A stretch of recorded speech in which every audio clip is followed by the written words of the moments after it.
दिव्य अस्त्रों का पिता ब्रह्मास्त्र आखिर कितना शक्तिशाली था? भगवान ब्रह्मा ने आखिर इसे क्यों बनाया?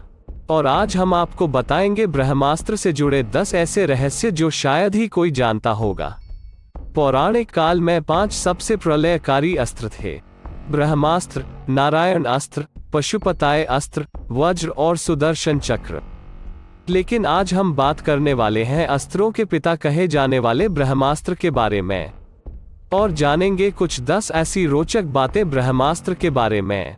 ब्रह्मास्त्र के बारे में बताया जाता है कि एक बार इसे छोड़ने के बाद ये भयंकर वायु जोरदार तमाचे मारने लगती थी। ऐसा लगता था कि आकाश फटने वाला है।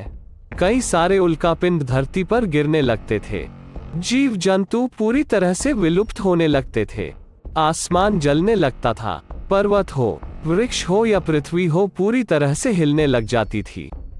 धरती में दरारें आ जाती थी।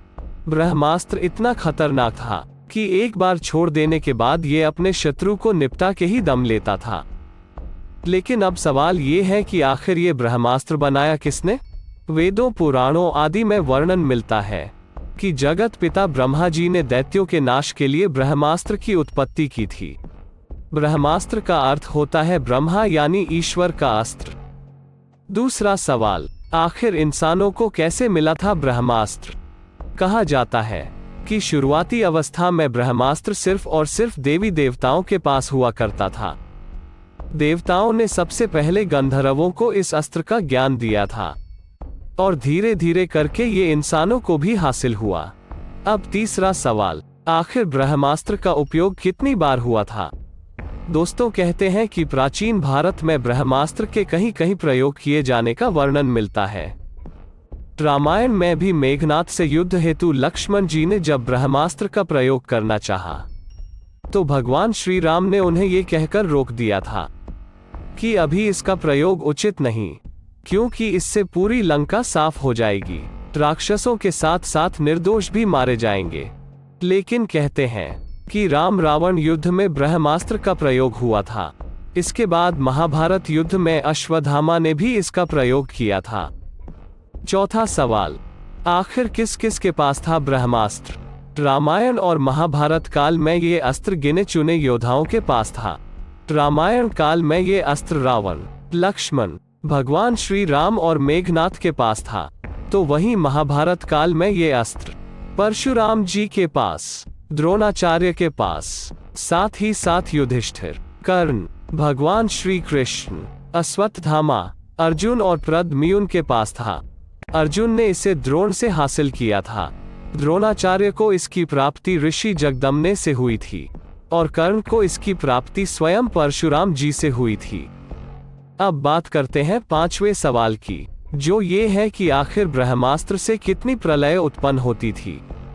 दोस्तों, ब्रह्मास्त्र कई प्रकार के होते थे, छोटे, बड़े, व्यापक रूप से श्रृंगार करने वाले। माना जाता है कि 2 अस्त्रों के आपस में टकराने से प्रलय की स्थिति उत्पन्न होती थी। इससे समस्त पृथ्वी के समाप्त होने का भय भी रहता था। महाभारत में सौप्तिक पर्व में अध्याय 13 से लेकर 15 के बीच में ब्रह्मास्त्र के परिणामों के बारे में बताया गया है। छठा सवाल, आखिर क्या होता है ब्रह्मास्त्र का परिणाम? महर्षि वेदव्यास लिखते हैं, जहां ब्रह्मास्त्र छोड़ा जाता है, वहां 12 वर्षों तक जीव जंतु और पेड़ पौधे आदि की उत्पत्ति नहीं हो पाती। महाभारत में उल्लेख मिलता है कि ब्रह्मास्त्र के कारण गांव में रहने वाले स्त्रियों के गर्भ मारे गए थे। ये गौर करने वाली बात है कि हिरोशिमा के रेडिएशन फॉल आउट होने के कारण भी कई सारे गर्भ में कई सारे शिशु मारे गए थे, और उस इलाके में 12 वर्ष तक अकाल रहा था। इससे ये साबित होता है कि ब्रह्मास्त्र भी परमाणु बम जैसा ही था, या कहें कि उससे भी घातक था। 7वां प्रश्न, आखिर ब्रह्मास्त्र को नष्ट कैसे किया जा सकता था? कहा जाता है कि इस अस्त्र को नष्ट करना किसी के बस का नहीं था। कहते हैं कि ब्रह्मास्त्र को ब्रह्मास्त्र से ही रोका जा सकता था, और इसे वापस लेकर इसके परिणाम से बचा जा सकता था। अश्वत्थामा ने जब भगवान कृष्ण और अर्जुन पर ब्रह्मास्त्र चलाया था, तब ऐसा ही हुआ था। माना जाता है कि ये सबसे अचूक और सबसे भयंकर अस्त्र है, लेकिन इस अस्त्र का एक ही काट है दोस्तों, और वो है भगवान शिव का संभाव अस्त्र, जो हर अस्त्र और शस्त्र को निगलने की क्षमता रखता है। अब बात करते हैं 8वें प्रश्न की, क्या ये बिल्कुल परमाणु बम जैसा ही था? शोध कार्य के बाद विदेशी वैज्ञानिक मानते हैं कि वास्तव में महाभारत में परमाणु बम का प्रयोग हुआ था। 42 वर्ष पहले पुणे के डॉक्टर और लेखक अदनाकर विष्णुवर्तक ने अपने शोधकर्ता के आधार पर यह कहा था कि महाभारत के समय जो ब्रह्मास्त्र इस्तेमाल किया गया था वो दरअसल परमाणु बम के समान ही था। डॉक्टर वर्तक ने 1970 में एक किताब लिखी थी, स्वयंभू। उसमें इसका विशेष तौर पर उल्लेख मिलता है। साथ ही दोस्तों कहते हैं कि आधुनिक काल में जे रॉबर्ट ओपेनहाइमर ने गीता और महाभारत का गहन अध्ययन किया था।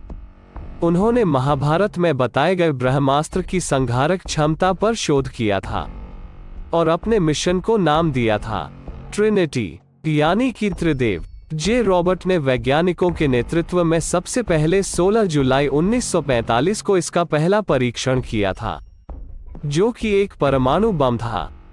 9वां सवाल, क्या सिंधु सभ्यता ब्रह्मास्त्र से ही नष्ट हुई थी? सिंधु घाटी सभ्यता यानी मोहनजोदड़ो, हड़प्पा, इन सभी में विशेष तौर पर अनुसंधान किया गया और पाया गया कि इनमें ऐसे ऐसे नगर मिलते हैं जो लगभग 5 से 7 हजार ईसा पूर्व अस्तित्व में थे।